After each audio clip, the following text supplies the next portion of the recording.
દેશમાં ચોમાસાએ લગાવી છે મોટી છલાંગ.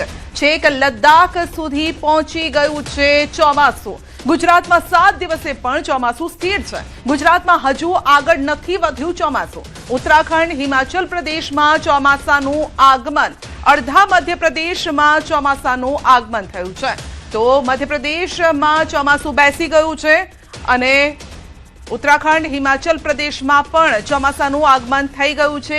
અડધા મધ્યપ્રદેશમાં બેસી ગયું છે ચોમાસું. જો કે ગુજરાતમાં ચોમાસાની રાહ જોવાઈ રહી છે, કારણ કે અઠવાડિયું થવા છતાં પણ આ ચોમાસું હજુ ગુજરાતમાં સ્થિર છે અને જેને લઈને જ ખેડૂતોની ચિંતા પણ વધેલી છે.